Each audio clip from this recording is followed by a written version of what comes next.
steps for losers, man. I don't get involved in that stuff, but. And Rashad Milligan rolling out. That's a good question. Brandon, We you want one quick can't question? ask Rashad a question. Dream game. So the Dream Fever game. This was year 2 of, Caitlin Clark being in the league, and so the Dream games in Atlanta are being played in the Dream games in Atlanta. They're played in State Farm Arena. I'm sorry. They're played in State Farm Arena. So first game last year, it was probably 70-30 of Caitlin fans, 70, and then 30% Dream fans, and Caitlin/Indiana Fever fans. The second game later on in the season, it was probably Ryan Howard was back. She was playing again, and it was probably about 60-40 Indiana fans still on top. But it was a lot more Dream fans than it was the first time. Tonight, May 22nd on a Thursday, 2025. The Dream had just added Brittany Griner and Brianna Jones. They had a pretty big offseason, adding big names. Tahina Papau was the draft pick and the top draft pick, and she's kind of the one that's the fan favorite here. Obviously, South Carolina's their whole thing, their whole popularity and stuff like that. So there's that. It was just a lot of buzz around the city. They end up having this year, I would say 50-50, and Ryan Howard was healthy. So the crowd was 50-50, split down the middle. They actually booed Caitlin Clark at the end of the game, as she went to the foul line the last couple trips, and one time she flopped. And, they played the replay and they started booing her, and they're booing her at the line. And it seems like she's slowly, like, I can see it, because just from all the games I have seen, I remember the first time I seen her play. Remember, if you guys didn't see, I made a whole video about it. It's like 30 minutes last year. I might link to that at the end of this video. But at that game, it felt like I never seen Michael Jordan play. Like, I never seen him with the Bulls, but I know he played with the Bulls.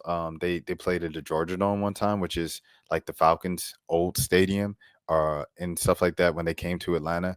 And the fanfare around Michael Jordan there was like, I would imagine would have been like the first time I seen Caitlin Clark in Atlanta. Like, that's how crazy it was the first time. This time, I was here for this particular comparison. That's why I say, like, I could see this being the case in a couple years. Kobe Bryant, bro.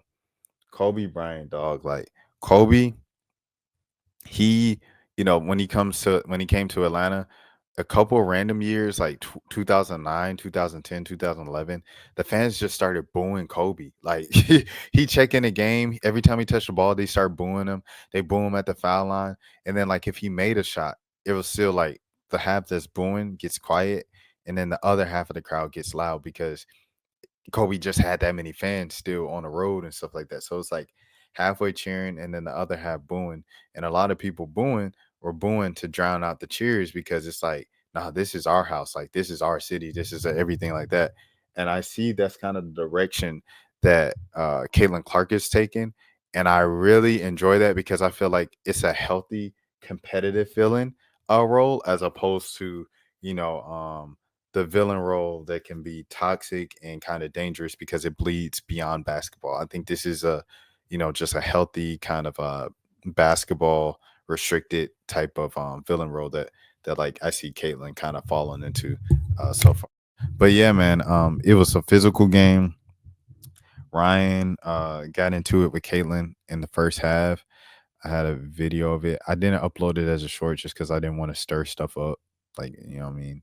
And I want to keep coming back. Shout out to the Dream, bro. I had to shout out to the Dream PR, my boy Liam, because this time when I got in this time around, it was under my platform, bro.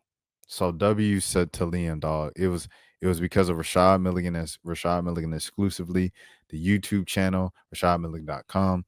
That's what I got in under. And it wasn't, with my day job or anything or a big media company that I work for attached to my name. It was because of me, bro. And I really salute Liam for letting me in and letting me go to work tonight because he didn't have to do that. So salute to Liam and shout out to the Atlanta Dream team, everything like that. And y'all know, like, I had some kind of controversial questions last year that, like, rubbed them the wrong way, rubbed Atlanta Dream PR the wrong way. So it was a blessing to get in and have that forgiveness from them. And I told him, I said, thank you so much, bro. I'm gonna go to work. I promise you, I ain't gonna let you down. Like I'm gonna produce. He said, "Oh yeah, of course, of course." That. But yeah, so shout out to the dream. But in the meantime, hold on. Give me a second. I'm about to pull it up. I'm about to pull it up, y'all. I'm about to pull it up. Hold on, where we at? Where we at? Window. Okay, here it is, right here. Here's right after the entire kind of like first blow up. It was like they pushed each other. Caitlyn, oh no, Ryan pushed Caitlyn. I don't know what Caitlyn did while she was defending her, but Ryan got hot. And Ryan doesn't get that upset. Like she's cool, calm, collected. She's pretty nonchalant as a basketball player and as a person. So yeah, it was crazy seeing her like turn up. So here it is. So you see both of them holding them back. Caitlyn's kind of smiling. The crowd is into it because it's you know what I mean, a thing, you know what I mean.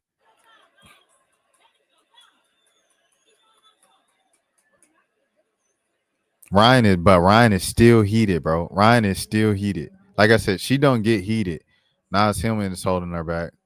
She said, "Get off me." She chasing her down. All right, let's get back to defense.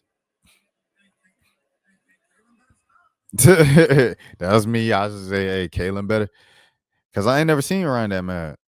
But this is the what the second out of the first 3 games from the Indiana Fever that we don't have something like this now. And Caitlin dating back to them days at Iowa, done had some plays where it's like, you know what I'm saying, where she she doing what she got to do against her opponents, and a lot of people will be like, she kind of playing kind of wild. She playing kind of wild right now, you know what I mean? So the players are starting to bark back.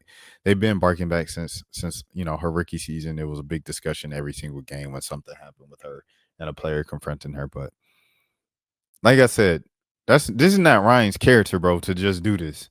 So this ain't, some people how it's like, okay, this is their personality, they fiery, they competitive, they this, they that.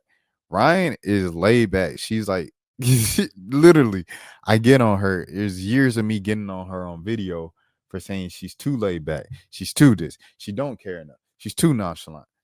She needs to take the next step. She needs to care more. Like she has the talent to be the face of Atlanta basketball, and she's like keeps passing it up. Nah, not tonight, boy. She was mad, bro. She was mad. She let it show, and this wasn't even it. This instance was not even it, bro. She did it again. Hold on, is this the one? No, that's Leash. Leash was going at the refs too. Hold on, is this the one? All right, hold on. I think I gotta stop sharing this one to get it up. Let me see. Okay, that's that. Let me see. What's this one? Hold on. I'm looking it up right now, y'all. I think this is it too. Okay, all right, bet. I'm about to share it. This is the second time that Ryan went off today. Hold on, let me pull it up. Okay. It's this one. I don't know why it's upside down or sideways. But this is the second part. So the halftime buzzer goes off and Ryan just starts like barking again. Like she's yelling, dog. She's yelling. She's irate. And I'm like, what is going on? I've never seen Ryan Howard this upset. The Boondocks. And it made me think, dang, what did he do to make him that mad? She's legit like fuming, bro. Look at this, bro. You know what I mean? So I cut it off because of Jack Harlow.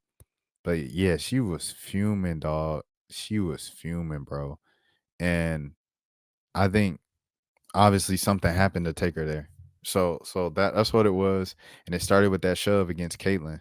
They had a call against Leash. Hold on, let me pull this one up. Give me a second. They had a call against Leash. Leash started going crazy on the ref.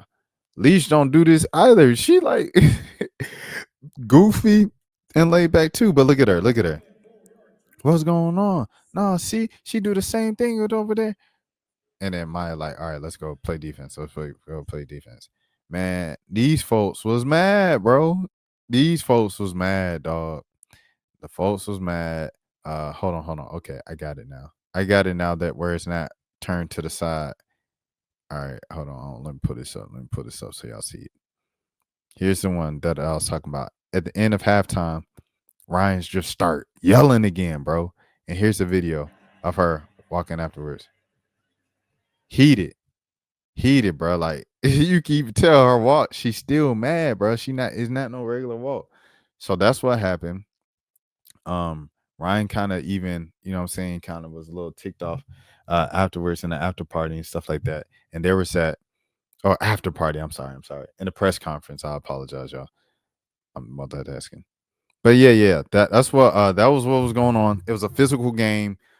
Indiana's a pretty physical team. AB got into it with somebody as well, where she looking like, oh, what did I do? But y'all know AB is another one of them players who's like, oh, you know what I'm saying, portrays herself as a nice girl, this and that. Boy, AB be into it. It's like, dang, how AB always into some stuff with some elbows, bruh. She always into some man. Let me tell you.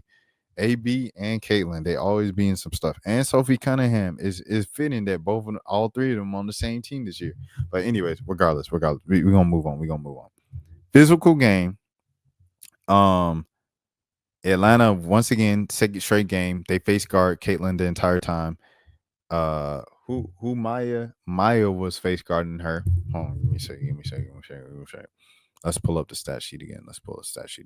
Maya Caldwell, she was face guarding her for most of the night.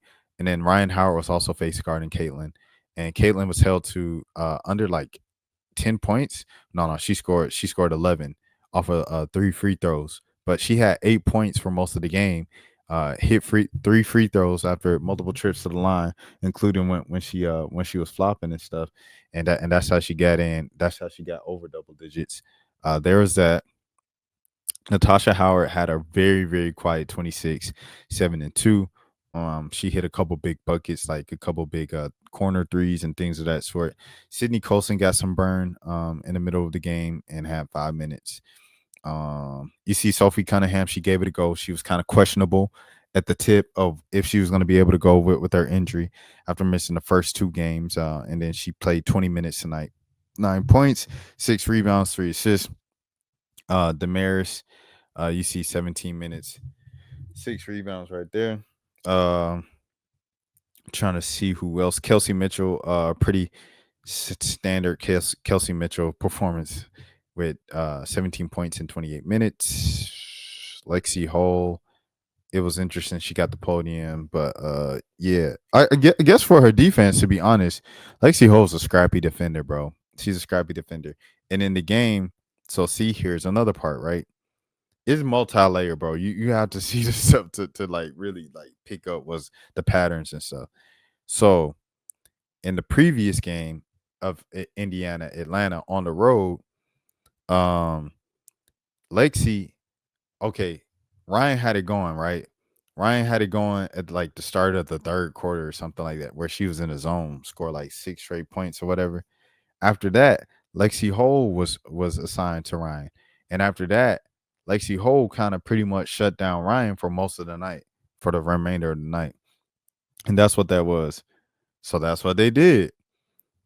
Indiana had Lexi on Ryan, and Atlanta had Maya Caldwell and Ryan Howard face guarding Caitlin Clark the entire time. Now, the face guards, as Carl Semesco mentioned in the post game, it opened up to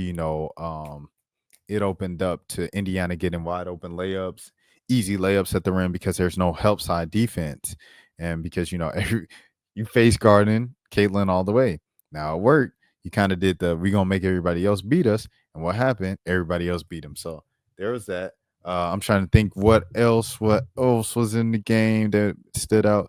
Brittany Griner fouled out with 3 minutes left. It was a pretty bad call on the 6th foul.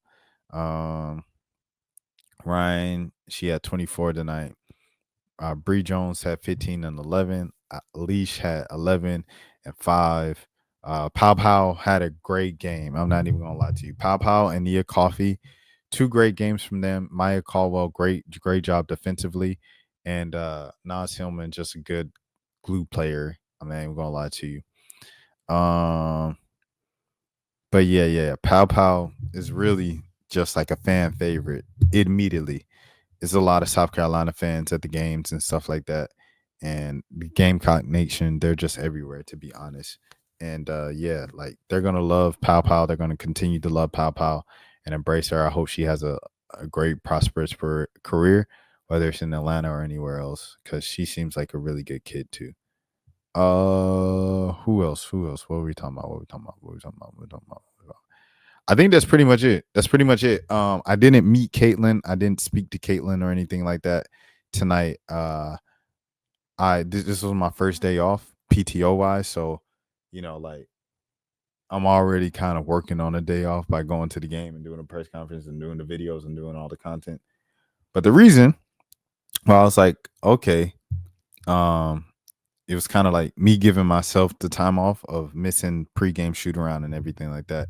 And by the time I head downtown, it took an hour to get there. Caitlin already had spoken pregame and stuff like that. So I didn't get to ask her any questions, didn't get to meet her or anything, but I was cool with it because I needed my peace and my rest. And I hope you guys can understand. And by the way, I put a community note up on my channel.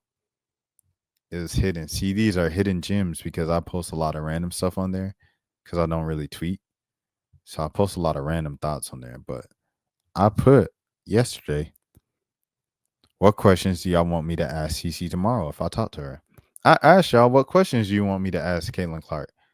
And I put it in code. I put CC. I ain't putting no Caitlin Clark to spell it out because I wanted it to be like the folks who really, really see, get to ask her a question. And no one commented. Someone else commented and was like, what grade is she in? I'm like, okay, this question wasn't for you, but no one else commented. So y'all make sure y'all check out the post and everything like that. This is the road to 5K subs if you're new to the channel. And once again, shouts out to Liam for letting me in. But dope night being back home. Everybody else, seeing me said, what's up? It was like a homecoming of sorts and everything like that with the staff and the workers and the fellow media members. So hey man, until next time, y'all already know what it is. It is what it is forever and will always be. Okay, Next steps for losers, man. I don't get involved in that stuff, but Angel Rashad Milligan rolling out. That's a good question. Brandon, you want one quick question? We can't ask Rashad a question. Hey, Rashad.